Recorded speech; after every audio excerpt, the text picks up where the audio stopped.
Hey guys, welcome back to the channel. My name is Ryan, for those of you joining for the first time today. Guys, I just wanted to make a quick midweek video after looking through some of the social media places and seeing some of your guys' comments and concerns revolving around the reverse split and the conversion, right? So I think one of the things that a bunch of people are talking about is the fact that on the 8K filing, it shows that the conversion is happening on the 20, or the conversion is happening on the 25th, while the reverse split is happening on the 24th, right? And I think that a lot of us, including myself, anticipated it happening the opposite way, but I'm willing to bet that this is probably just a more simple process as far as like how it works by converting a lot less shares than more shares, and then reversing them and getting the same outcome, right?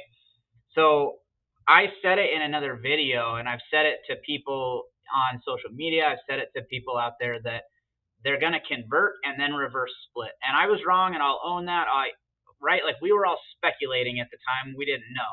They filed it, and so now we know that they're going to do the split and then the conversion. What I think that a lot of people are getting worried about is, well, are they only splitting AMC and then converting APE into AMC, and you have like this massive amount of shares that re-enter into AMC?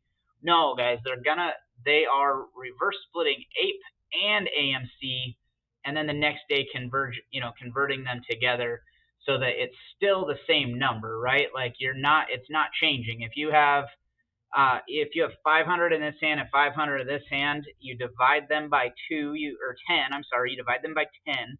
You now have 50 and 50, and then you convert them and you have 100, right?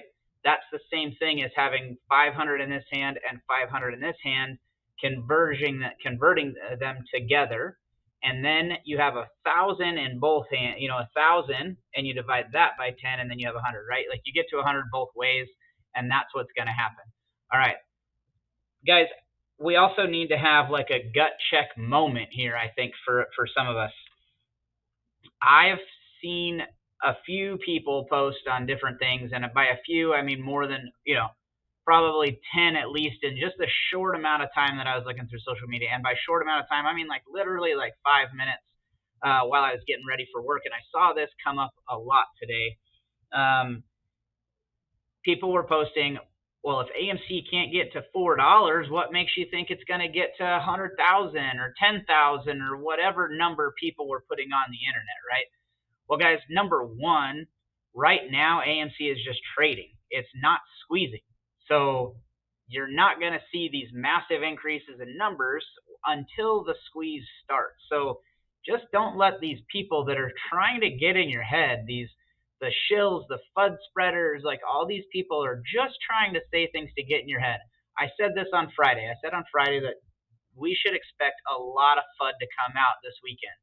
And I can't tell you how many headlines I saw pop up that said AMC drops with conversion settlement, yada, yada, yada, right? Or I saw the court decides that AMC can now convert and reverse split. Like, there was all these different headlines. Number one, the court didn't decide that AMC was going to reverse split and then have the conversion of APE and AMC, right? The vote did that with the shareholders' approval. The court system was just slowing up the process. It was always going to happen. It just needed to get to a point where the plaintiffs and AMC could come together and say, hey, what's a good settlement amount? What are we going to do to just work past this on you? So it wasn't really that the court said that they could. It's that the court got out of their way. All right. I know a lot of you are going to hate me for saying that, but that's just what it is. Let me know your hate in the comments. I'm good with that. Guys, if you find this helpful at all, if you find this to be motivating, go ahead and hit that subscribe button down there. Like it, share it. I want to get the motivation out there to people as things are keep coming up with our stock, guys.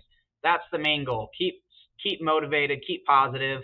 Let's stick with this, guys. I still think the squeeze is coming. I don't have any doubt in my mind. And it could, I made a video a while ago, like right after the vote happened, on 3 ways that I thought it was going to go down. One of those ways was before the reverse split and the conversion, and I think the other two were after the reverse split and conversion, and the two of them were slightly different in regards to that. I think that either way it could happen. It could happen before the conversion is split, which means it's going to happen sometime this week or next week if in fact I'm right in that. And I may or may not be, and I'm not saying I'm right. I'm not saying like mark it on your calendars. I don't, no dates, right? Like I'm not saying a date. I'm just saying this was months ago that I made that video. And if it happen, and if it waits, it waits. And guys, when there's a lower float, there's less shares available, right? Like I was looking online today, and there's Stonko trackers showing zero shares available to be borrowed.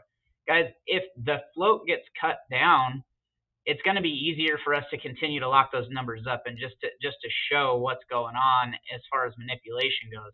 The less shares available, the less room they have to hide what they're doing. Keep that in mind. And guys, I'll be back here on Friday. We'll talk then, and we'll get more things going. In the meantime, stay positive, stay motivated, stay motivating, and I'll talk to you later. Bye.